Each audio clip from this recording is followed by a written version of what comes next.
Hey guys, it's Krishanti with Krishanti.com, where the topics are always about psychic development and spiritual and personal growth.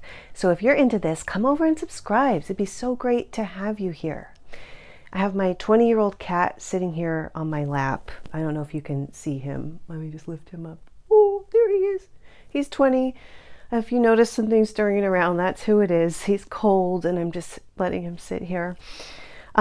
This week's topic is an interesting one and an important one for anyone trying to live life as an intuitive, or if you're living with a person who is intuitive.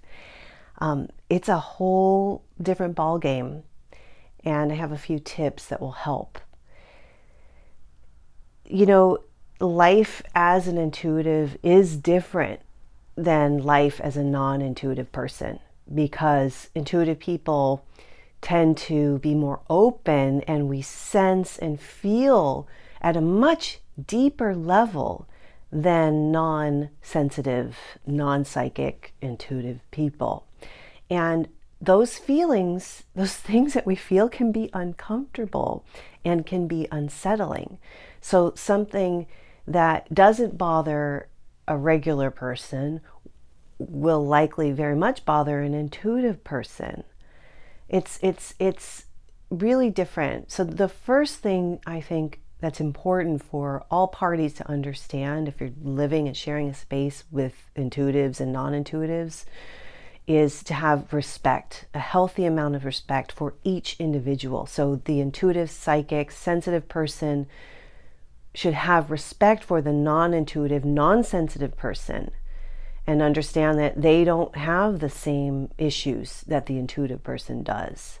And in some ways it's lucky, it's a blessing that they don't have to feel the negative energy, and they don't have to have that sense that something's coming, or to know something, or to prove that, something isn't right, But anyway, the non-intuitive person, it'd be nice if that person had respect for the intuitive one, and to understand that things hit differently, and that everything is almost like magnified for the intuitive person, and that life presents, it's almost like there's more challenges than blessings. However, if you go deeper down into the rabbit hole, the blessings really start to flow, and it becomes more of a gift. But they keep calling it like give, but it's really not that easy to go through the world being this sensitive, intuitive person. So respect for all parties.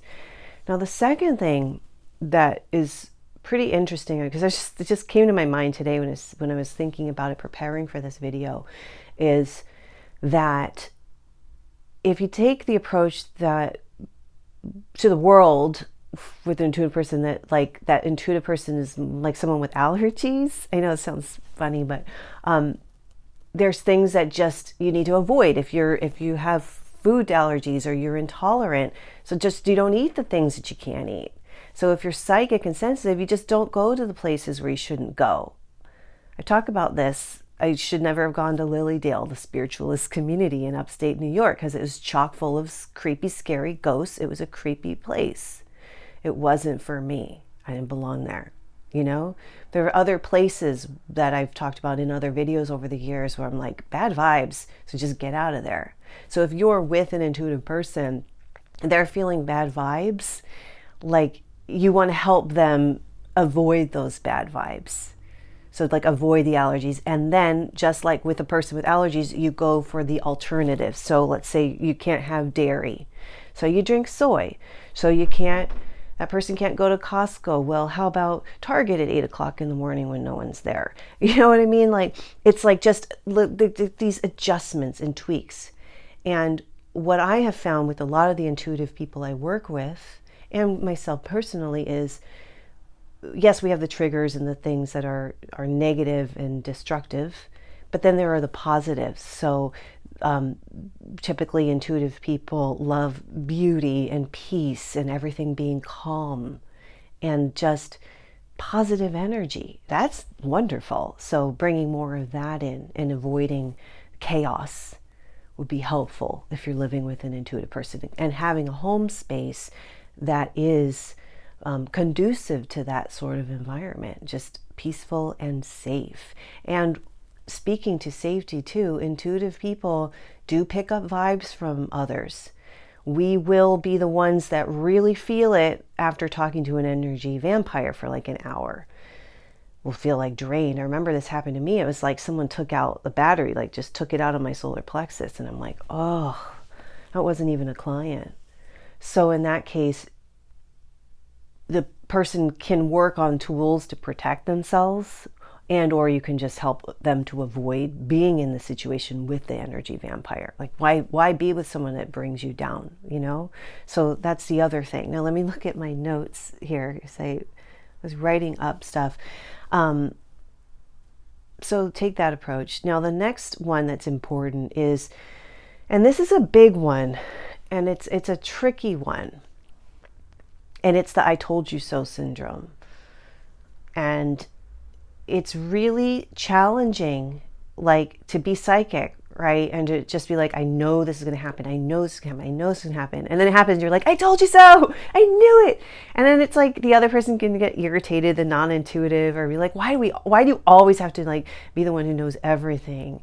And I would say, as an intuitive, it's probably, not probably, I would say absolutely good to not take yourself 100% seriously and take every hit and every impression for like the law and the truth. And like, just, you gotta like pay attention and notice, but you have to be very, very humble.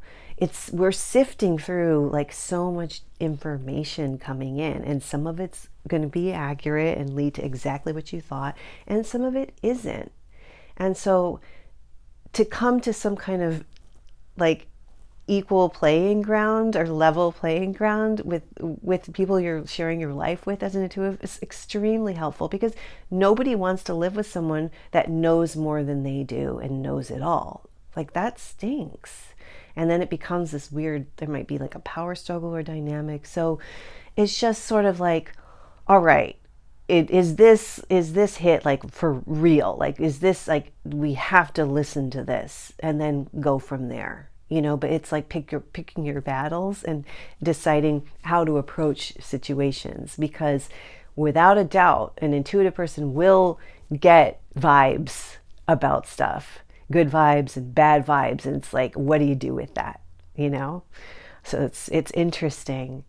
The thing that's really fun about all of this, though, is we are all particles of energy, really, just in these bodies. And particles, when they're put together, they resonate with each other, and we do the same thing. So if you are living with an intuitive, or you are intuitive, sharing your life with other people, just let everybody have this sense and this permission to allow themselves to be intuitive and allow that to flow. And what happens with that is really so much fun. You're encouraging them, like, yes, that's right. Oh my God, you had that hit, you had that hunch, and you were spot on. They will start to be more intuitive. And I meant to say this earlier, if you are thinking of things now while I'm talking, put it in the comments below, just any tips or suggestions or things that have happened to you living with an intuitive person or being intuitive yourself. I think we all like to hear this kind of thing. But when I used to teach live group workshops before my son was born, that's when I started to get like super drained by that energy. But before he was born, I'd have groups together. And what I noticed is I would be like, it's cool.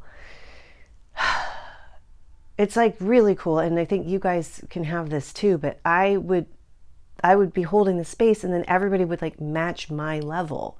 So everybody would start to be intuitive. Like, they were there, they had that intention, they wanted to be, they were paying attention, and then they resonated and they all got intuitive. And that happens like time and time again. Like in my family, like we notice these things. And then the non-intuitives, because we've all got some of this intuition, are very much getting cool psychic hits that we all celebrate. So I think that's the best part of all, to put more of a happy spin on it. I would love to see the world just more and more understanding that this is not supernatural. It's just natural. Because we look really bad if we keep being superstitious and keep saying that being psychic is strange, because we are all intuitive and we live in this world that's much more than meets the eye. And if we just can acknowledge that and then just navigate, it would make it a lot easier and bring us out of the dark ages where we just are really closed-minded and into the light, where it's like, oh, why wouldn't we be intuitive? Like animals have instincts. Why? We are animals. Why wouldn't we have instincts and intuitions and hunches and feelings and vibrations that we sense and all of that? It's so normal. If you're looking to boost your intuition, I've got it all for you at krishanti.com. So I've got your free meditations, you get a free gift, you get all these courses and things that I've created to help you activate your intuition, as well as hundreds of videos now that I've made about all this. So check it all out. Thanks so much for being here, and I'll see you next time. Bye.